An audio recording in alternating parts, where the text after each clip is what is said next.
And now it is my distinct honor to introduce my friend and colleague, Secretary Hillary Rodham-Clinton.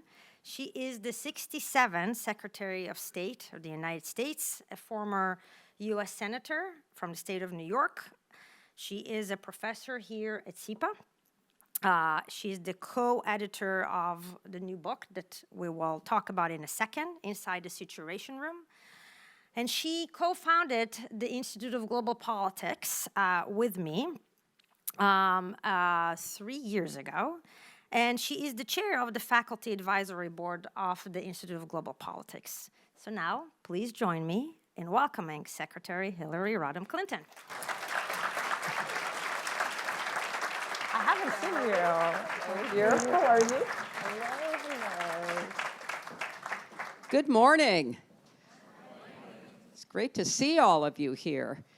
Yeah, good energy in this room. Okay, so I talked for a long time, so now I'm turning it over to you. So much to talk about, but I want to start with toward kind of thinking a little bit about your own path toward teaching here at Columbia.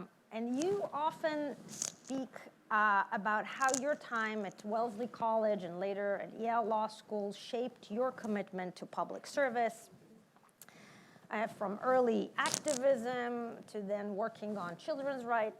So looking back, Hillary, how did those educational experiences help clarify the path you ultimately chose in public policy and public life? Well, I have to start by saying I did not really know what I would end up doing. And I have done a lot of things that I never could have dreamed of when I would have been around your age, sitting where you're sitting, and thinking about my future and trying to figure out some paths, make sense of it.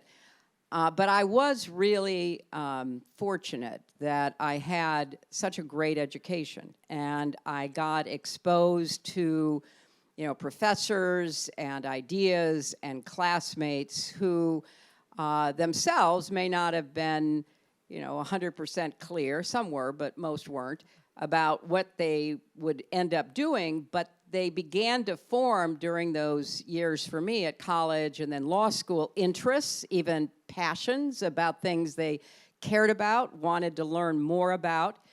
When I was in college, it was not exactly a time like this, but there was a lot of unrest. I started college in 1965, so it was after President Kennedy had been assassinated.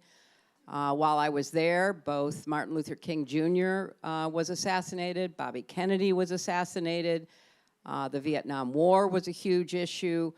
That continued as I went on to law school, so it was impossible to escape what was going on in the world, although we did not live with it 24/7 the way you do now with the internet. I mean, we would read the newspaper, turn on the TV at 6 o'clock, you'd get the news, in very discrete timing, so it wasn't a constant surround sound, which makes a big difference because you had perhaps a little more time to reflect, a little more time not to be, having your cortisol pump away because of everything you were being exposed to. But it was an intense time, and there were a lot of, very serious questions raised on campus, in our classrooms. And it was really toward the end of my college years that I decided I would go to law school, in part because I was interested in politics, I was interested in policy. I had taken a great course at Wellesley in international relations. I was interested in that. And I thought, that would be a good way to keep thinking about what I would end up doing. And so for me, it was not exactly knowing, but developing interests and diving deep into some of those interests and those subject matter courses that I cared about. And then when I was at Yale in law school, it was a time, again, of lots of turmoil, and on campuses. The Kent State murders took place, which was just shocking that 4 students were killed by National Guard members. So some of this is unfortunately feeling somewhat similar in terms of what's happening in our world today. And the only the only thing I kept trying to figure out is how I could be best prepared to play a role, whatever that role would be, without really knowing it. And that's why, obviously we're talking with you today because we think an education here at SIPa can give you the same options, the same kind of chance to explore with professors and classmates. Obviously, New York itself is a great resource as you try to make up your own mind about what it is you think best suits you and what you want to pursue. And the final thing I would say is it doesn't end with the first decision you make. Some of you are older, some of you are coming right from college or other programs. It just doesn't end. But every experience, and particularly rooted in your educational experiences, can give you the foundation to go to whatever opportunity might present itself. That's great. So this is also when you joined. This is your third year, and we've been teaching our class inside the Situation Room. We taught it for 3 times already. We're teaching it again in the fall. So this is a class about the theory and practice of crisis decision making. And unfortunately, there's a lot of crisis happening in the world in these days. So if you can talk a little bit about, from your perspective, why this class, what do you think students are taking from our teaching together, and why you think it's important today for students to be exposed to this? Well, I really should just wind back a little bit, because it was only when I met Keren and heard about her vision for SIPa that I really began to think seriously about teaching. I'd been offered the chance to teach here and at other places over the last years and had not really considered it until I did have a conversation with her, because she had come from Princeton, back to SIPa, where, as she told you, she had studied both undergraduate and graduate years. And I was taken by her understanding of the range of both educational opportunities and practical experiences that she wanted to be sure were made available in the whole curriculum of SIPa, so that students could be exposed to and explore areas that they might not think initially they were interested in, but would be there for them. So when we devised this course, and we did do a textbook, I think she mentioned to you, and I brought a copy just to show you because I love the cover, love the colors. She and I talked about how do you bring into the classroom the theory, because Keren, as you may know, is a very distinguished scholar of international relations, and the books she's written are, highly regarded and used in classrooms and academic work around the world. And combine that with practice and experience that I've had in my various roles. And so what we devised is a course to really focus on crisis decision making.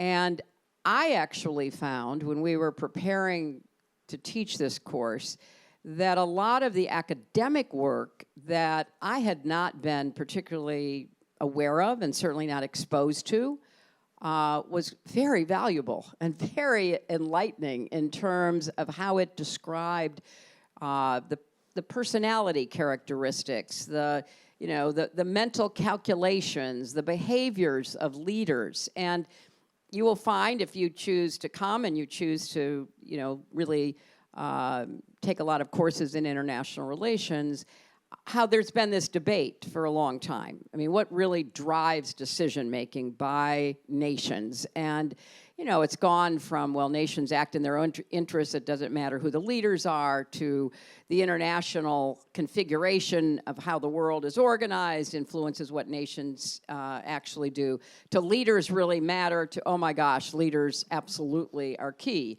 So you can see the thinking in international relations. I obviously am in the school that leaders really matter, and so what we try to do is, through historic examples as well as present-day examples, try to really analyze what were the factors that went into those decisions. Who was in the room? Who were the advisors? Who were the experts? Who were people who had certain experiences that might be relevant to the decision-making? And we talk throughout the class about those factors, and particularly also the environment in which decisions are being made.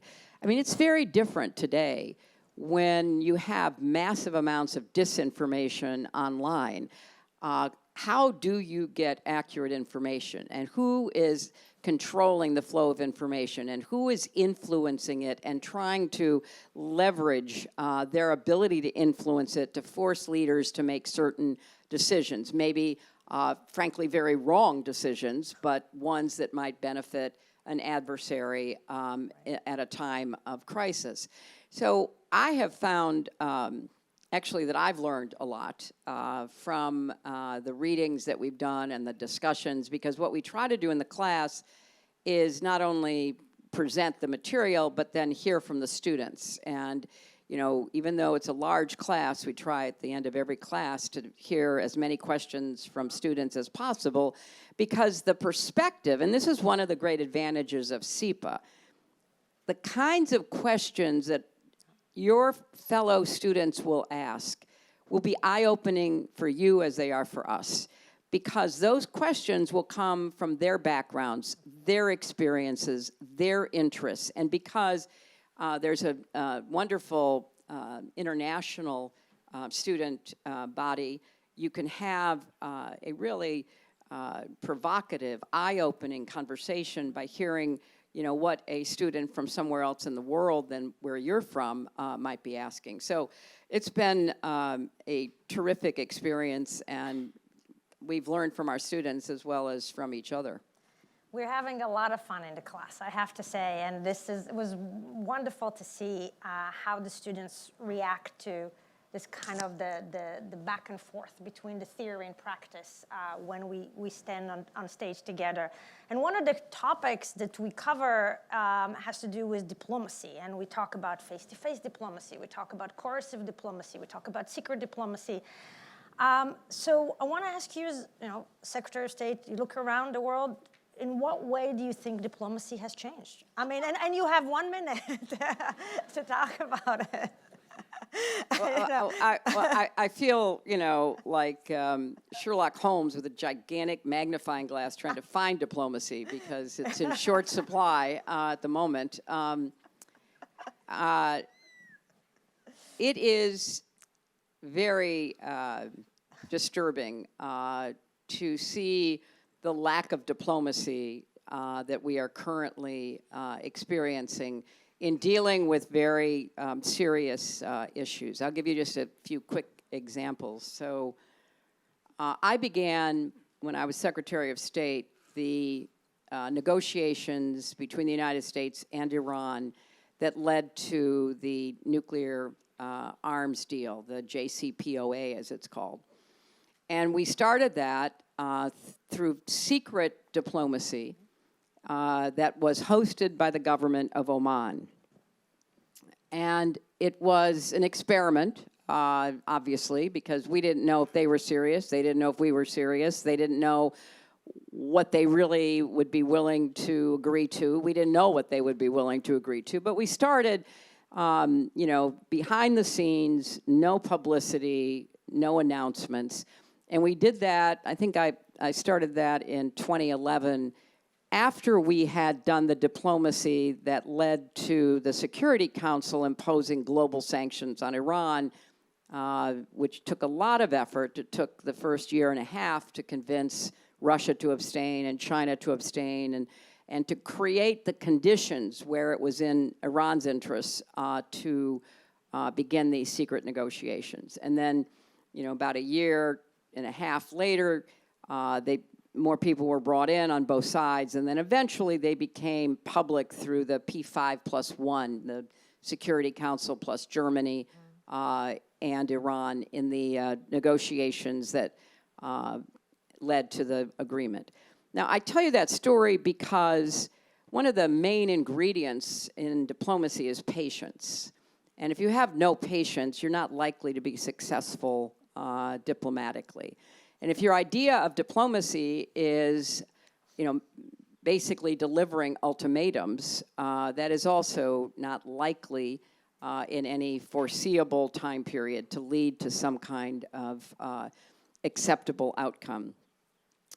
So the ingredients for diplomacy, whether it is face-to-face diplomacy, whether it is coercive diplomacy, whether it is secret, whether it is public, is you need to have some sense of what your own game plan is. You need to have enough understanding of the other side to realize what is it they are seeking, what is their bottom line versus their demands, and how do you get there, and is that bottom line acceptable to you?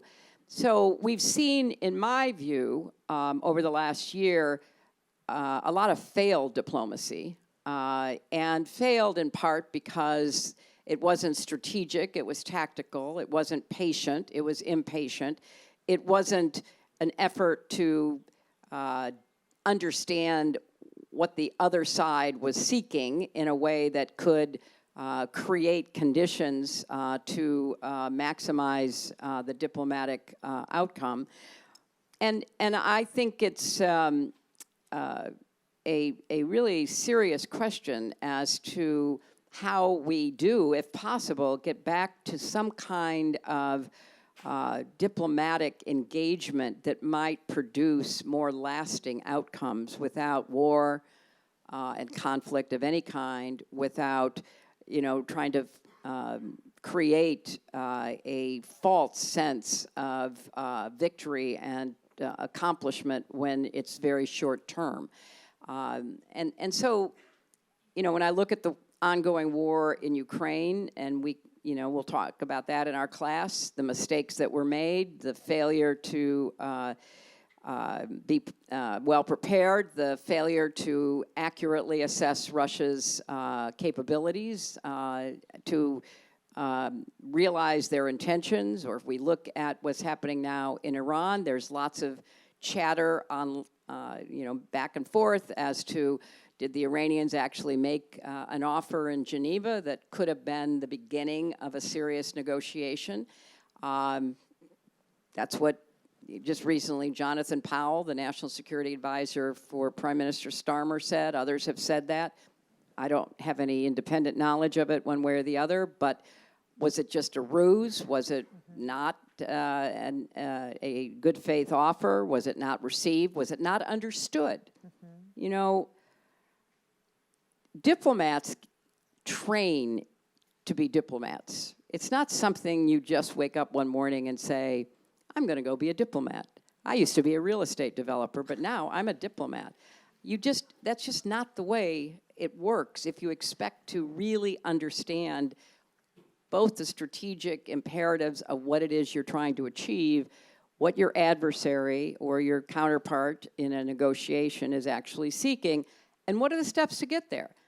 And where I started in the JCPOA negotiations that I started, John Kerry finished, they went on for, 4 years, 4.5, 5 years. We had nuclear physicists at the table. So did the Iranians.